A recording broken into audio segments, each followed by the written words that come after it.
Che si tratti del gusto fresco dei pomodori appena colti e perfettamente maturati dal sole del Mediterraneo, dei sapori ricchi e complessi dell'aceto balsamico della famosa regione di Modena, o di prodotti di forno realizzati con tradizioni che si tramandano a generazioni, Tuscanini si ripromette di portarvi il meglio dell'Italia. Buon appetito! Hey, English! Oh, I am sorry. Tuscanini is the best of Italy in your home.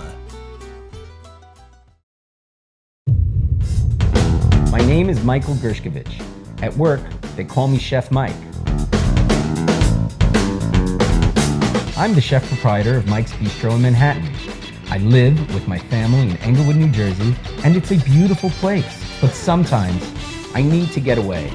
I need a change of scenery to relax and to be inspired. Please join me on my fun weekend.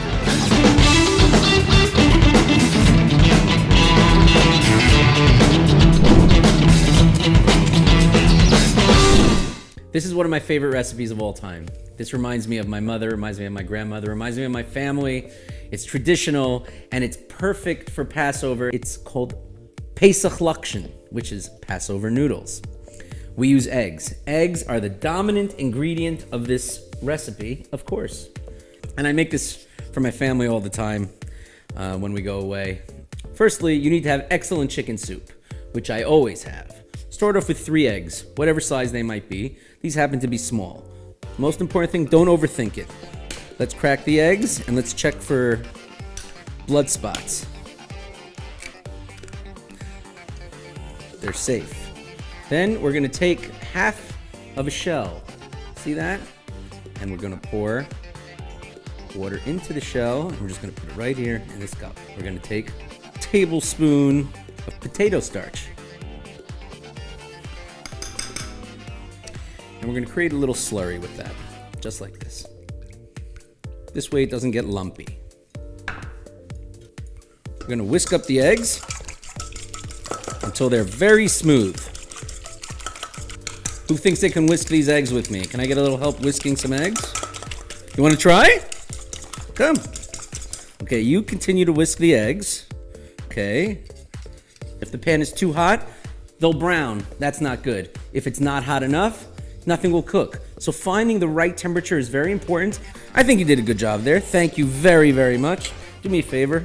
Can you pour this into here? All the way, all of it, all of it, all of it. Excellent. Very good. Can you bring that over to the sink over there? Thank you, Shane. All right, so I'm gonna put a pinch of salt. And this is my modern interpretation of using the right tools for the right job. And this is something I recently implemented. I like to use a squeeze bottle.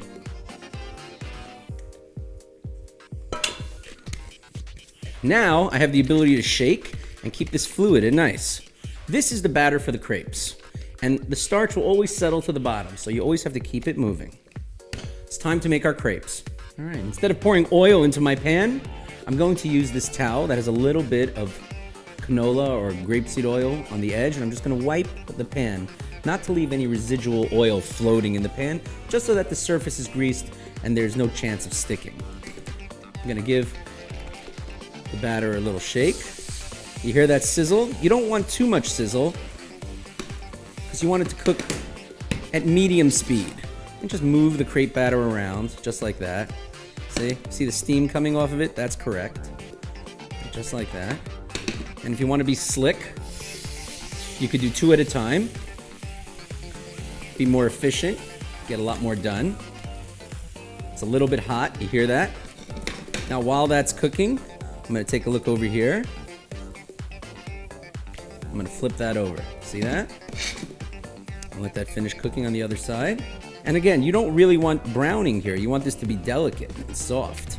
The more water you add, the thinner it'll be. The more starch and egg you add, the thicker it'll be. It's really a matter of taste. Now you just take that out. You'll notice I just use my hands because the pan is not that hot. Let me show you how I cut these. Do you see the beautiful color on these? You see how they're yellow and not brown, and they're light and they're manageable. If they're not manageable, they're not right. I'm just gonna stack them up and I'm gonna cut it like fettuccine. See, I roll it up nice. and loosely. And I'm gonna cut them into a precise, thinner than fettuccine, but not quite angel hair. That's the way I like it.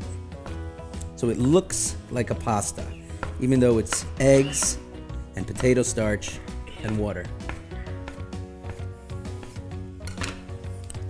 You make sure you want to separate it so it looks like noodles. I brought out my warm bowls. They're warm. If you bring out warm bowls, you'll have warm soup. If you serve soup in cold bowls, you'll have cold soup. So I have my noodles, simple as that. I make sure to fill it up graciously. You guys hungry? Are you ready? Now I always have a strainer that really helps things. This is a wonderful way to make sure you're not putting weird things in with your soup.